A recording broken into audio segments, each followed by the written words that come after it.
खबर दिखा रहे हैं होशियारपुर से, जहां आज विश्व द्वाबा राजपूत सभा के सदस्यों ने पत्रकारों को संबोधित किया। देखें क्या है ये पूरा मामला। सुपर न्यूज़ 24/7 होशियारपुर से राज थापर की रिपोर्ट के जरिए।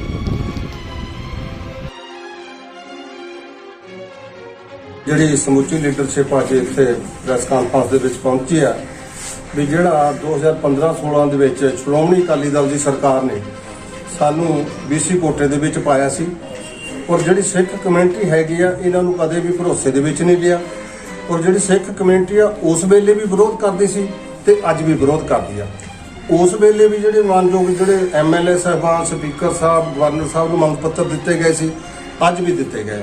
ਲੇਕਿਨ ਜਿਨ੍ਹਾਂ ਦੇ ਕਹਿਣ ਦੇ ਉੱਤੇ ਸਾਨੂੰ ਇਹ BC ਕੋਟੇ ਦੇ ਵਿੱਚ ਪਾਇਆ ਸੀ ਉਹ ਚਰਨਜੀਤ ਸਿੰਘ ਜੀ ਢਿੱਲੋਂ ਦੀ ਰਹਿਨਮਾਈ ਹੇਠ ਉਹਨੇ ਆਪਣੀ ਜਿਹੜੀ ਲੋਕਲ ਕੌਂਸਟੀਚੁਐਂਸੀ ਨੂੰ ਸੇਵ ਕਰਨ ਦੀ ਖਾਤਰ ਉੱਥੇ ਜਿਹੜੀਆਂ ਕੋਈ ਨੌਨ ਸਿੱਖ ਰਾਜਪੂਤ ਹੈਗੇ ਆ, ਜਿਨ੍ਹਾਂ ਦੇ ਵਿੱਚ ਬਾਣਭੱਟ ਵੀ ਆਉਂਦੇ ਆ, ਜਿਨ੍ਹਾਂ ਦੇ ਵਿੱਚ ਪਨਾਹਗੀਰ ਵੀ ਹੈਗੇ ਆ, ਕਛਪ ਰਾਜਪੂਤ ਵੀ ਹੈਗੇ ਆ, ਉਹ ਸਿੱਖ ਕਮਿਊਨਿਟੀ ਨੂੰ ਬਿਲੋਂਗ ਨਹੀਂ ਕਰਦੇ।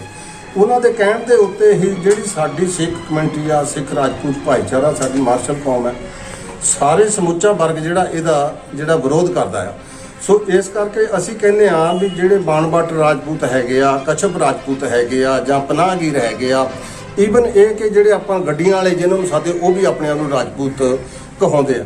ਅਸੀਂ ਕਹਿੰਦੇ ਵੀ ਉਹਨਾਂ ਨੂੰ ਉਹਨਾਂ ਦੀ ਆਈਡੈਂਟੀਫਿਕੇਸ਼ਨ ਦੇ ਕੇ ਚਾਹੇ ਉਹਨਾਂ ਨੂੰ ਬਾਣਭੱਟ ਦੇ ਵਿੱਚ ਪਾਇਆ ਜਾਵੇ, ਚਾਹੇ ਉਹਨਾਂ ਨੂੰ ਸਿਗਲੀਗਰ ਦੇ ਵਿੱਚ ਪਾਇਆ ਜਾਵੇ, ਚਾਹੇ ਉਹਨਾਂ ਨੂੰ ਕਛਪ ਦੇ ਵਿੱਚ ਪਾਇਆ ਜਾਵੇ, ਲੇਕਿਨ ਸਿੱਖ ਲਫ਼ਜ਼ ਜਿਹੜਾ ਆ ਇਹਨੂੰ ਕੱਟਿਆ ਜਾਵੇ।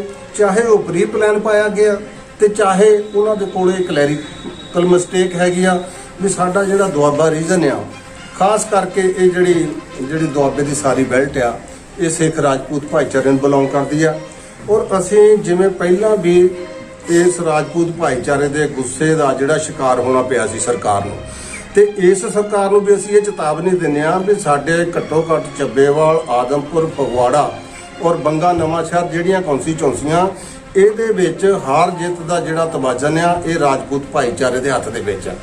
ਅਗਰ ਇਹਨਾਂ ਨੇ ਸਾਡੀ ਜਿਹੜਾ ਹੁਣ ਆਉਣ ਵਾਲਾ ਸੈਸ਼ਨ ਆ, ਅਗਰ ਉਹਦੇ ਵਿੱਚ ਇਹਨਾਂ ਨੇ ਸਾਡੀ ਸੁਣਾਈ ਨਾ ਕੀਤੀ, ਸਾਨੂੰ ਇਸ BC ਕੋਟੇ ਦੇ ਵਿੱਚੋਂ ਬਾਹਰ ਨਾ ਕੱਢਿਆ, ਤੇ ਅਸੀਂ ਇਹਨਾਂ ਦਾ ਡਟ ਕੇ ਵਿਰੋਧ ਕਰਾਂਗੇ।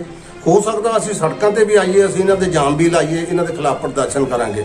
ਜਿਹੜੀ ਚੀਜ਼ ਅਸੀਂ ਮੰਗ ਨਹੀਂ ਰਹੇ, ਅਸੀਂ ਕਦੇ ਵੀ ਇਹਨਾਂ ਦੇ ਕੋਲੋਂ ਡਿਮਾਂਡ ਨਹੀਂ ਕੀਤੀ ਕਿ ਸਾਨੂੰ BC ਦੇ ਵਿੱਚ ਪਾਇਆ ਜਾਵੇ। ਔਰ BC ਦੇ ਵਿੱਚ ਹੈ ਕਿ ਅਸੀਂ ਨਹੀਂ ਚਾਹੁੰਦੇ ਕਿ ਸਾਡੀ ਮਾਰਸ਼ਲ ਕੌਮ ਹੈ ਅਸੀਂ ਕਤਾਰ ਦੇ ਵਿੱਚ ਲੱਗ ਕੇ ਮੰਗਤੇ ਬਣੀਏ। ਸਰਕਾਰ ਦੇ ਜਿਹੜੇ ਲੋਲੀਪੌਪ ਆ, ਸਰਕਾਰ ਦੇ ਕੋਲ ਕੋਈ ਉਸਾਰੂ ਸਾਧਨਾਂ ਵਾਲੀ ਜਾਂ ਰੁਜ਼ਗਾਰਾਂ ਵਾਲੀ ਗੱਲ ਕੋਈ ਨਹੀਂ, ਸਾਨੂੰ ਮੰਗਤੇ ਬਣਾਉਣ ਦੀ ਹਰੇਕ ਪਾਸੇ ਪਾ ਰਹੇ ਆ। ਔਰ ਸਭ ਤੋਂ ਵੱਡਾ ਸਾਨੂੰ ਜਿਹੜਾ ਖਦਸ਼ਾ ਇਹ ਆ ਕਿ ਅਸੀਂ ਰਿਜ਼ਰਵ ਹਲਕਿਆਂ ਦੇ ਵਿੱਚ ਅਸੀਂ ਜਦੋਂ ਤੋਂ ਜੰਮੇ ਆ, ਸਾਡੀਆਂ ਇਹ ਸਾਰੀਆਂ ਦੁਆਬੇ ਦੀਆਂ ਹੀ ਕੌਂਸਟੀਚੁਐਂਸੀਆਂ ਜਿਹੜੀਆਂ ਰਿਜ਼ਰਵ ਆ, ਅਸੀਂ ਨਾਲ ਇਹ ਵੀ ਮੰਗ ਕਰਦੇ ਆ ਕਿ ਇਹ ਰੋਟੇਸ਼ਨ ਵਾਈ ਹੋਣੀ ਚਾਹੀਦੀ ਆ।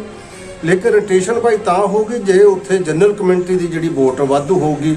ਲੇਕਿਨ ਇੱਕੋ ਹੀ ਇੱਕ ਇਹ ਜਿਹੜੀ ਦੁਆਬੇ ਦੇ ਜਿਹੜੇ ਰਾਜਪੂਤ ਸਿੱਖ ਰਾਜਪੂਤ ਸੀ, ਜਨਰਲ ਦੇ ਵਿੱਚ ਆਉਂਦੇ ਸੀ, ਇਹਨਾਂ ਨੇ ਇਹਨੂੰ ਪ੍ਰੀ ਪਲਾਨ ਜਿਹੜਾ BC ਦੇ ਵਿੱਚ ਪਾਇਆ ਤਾਂ ਜੋ ਇੱਥੇ ਮਰਦਮਸ਼ੁਮਾਰੀ ਦੀ ਜਿਹੜੇ ਗੱਲ ਆਉਂਦੀ ਆ ਤਾਂ ਉਹ SC BC ਦੇ ਵਿੱਚ ਗਿਣੀ ਜਾਵੇ ਤੇ ਰੋਟੇਸ਼ਨ ਦੇ ਵਿੱਚ ਸਾਨੂੰ ਜਿਹੜੀ ਪ੍ਰੋਬਲਮ ਆ ਸਕਦੀ ਆ। ਸੋ ਇਸ ਕਰਕੇ ਅਸੀਂ ਪੁਰਜੋਰ ਸ਼ਬਦਾਂ ਦੇ ਵਿੱਚ ਇਹ ਅਪੀਲ ਕਰਦੇ ਹਾਂ ਕਿ ਅਗਰ ਸਾਨੂੰ ਇਸ BC ਕੋਟੇ ਦੇ ਵਿੱਚੋਂ ਸਰਕਾਰ ਨੇ ਨਾ ਕੱਢਿਆ ਤਾਂ ਅਸੀਂ ਇਹਨਾਂ ਦਾ ਡਟ ਕੇ ਵਿਰੋਧ ਕਰਾਂਗੇ।